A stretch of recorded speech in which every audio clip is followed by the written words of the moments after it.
فسطائی بھارتی حکومت نے کشمیریوں کی جاری جدوجہد آزادی کو دبانے اور انہیں ڈرانے دھمکانے کی اپنی مذموم کوششوں کے تحت مقبوضہ جموں کشمیر میں مزید پیراملٹری دستے تعینات کر دیے ہیں۔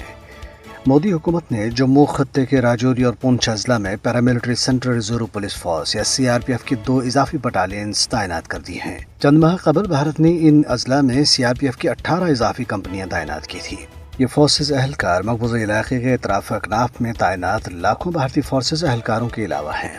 دنیاسنا بھارتی فوجیوں، پیراملٹری اور پولیس کے علاوہ بدنام زمانہ تحقیقاتی اداروں، نیشنل انویسٹیگیشن ایجنسی یا NIA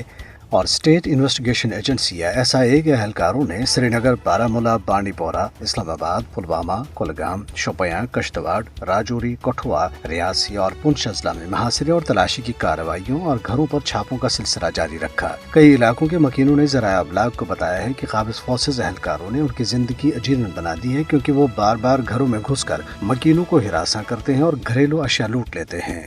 کل جماعتی حریت کانفرنس کے رہنماؤں غلام محمد خان سوپوری، محمد سلیم زرگر، فریدہ بہن جی، یاسمین راجہ اور میر شاہد سلیم نے سری نگر میں جاری اپنے بیانات میں کہا ہے کہ بھارتی مظالم کشمیریوں کو حق خود ارادیت کے اپنے جائز مطالبے سے دستبردار ہونے پر مجبور نہیں کر سکتے۔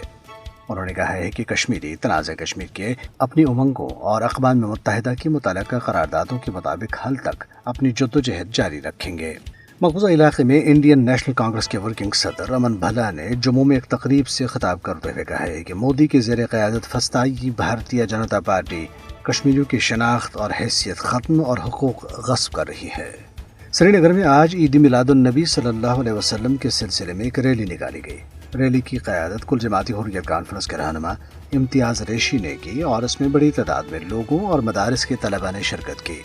جنیوا میں ایک سیمینار میں مقررین کا کہنا تھا کہ مقبوضہ جموں کشمیر میں آبادکاری کے نو آبادیاتی بھارتی منصوبے سے کشمیریوں کے وجود کو شدید خطرات لاحق ہیں۔ مقررین میں سینیٹر نائلہ چوہان، ڈاکٹر امتیاز خان، رابرٹ فینٹینا، پروفیسر ڈاکٹر سید منور حسین، ڈاکٹر ولید رسول، سید محمد علی، الطاف حسین وانی اور ایڈوکیٹ پرویز احمد جیسے بین الاقوامی قوانین کے ماہرین، ماہرین تعلیم، انسانی حقوق کے کارکن اور اراکین پارلیمنٹ شامل تھے۔ ادھر امریکی ریاست نیو جرسی کے ووڈ برج ٹاؤن شپ میں ہونے والے ایک اجلاس میں کشمیری تارکین وطن کے نمائندوں نے بھارت پر زور دیا ہے کہ وہ مقبوضہ جموں کشمیر میں آبادی کا تناسب تبدیل کرنے کا سلسلہ بند کرے، کالے قوانین کو منسوخ کرے اور غیر قانونی طور پر نظر بند تمام کشمیریوں کو غیر مشروع طور پر رہا کرے۔ اجلاس میں آفتاب شاہ، ڈاکٹر غلام نبی فائی، سردار سوار خان، سردار ظریف خان، سردار ذوالفقار روشن خان اور سردار زبیر احمد خان سمیت دیگر نے شرکت کی۔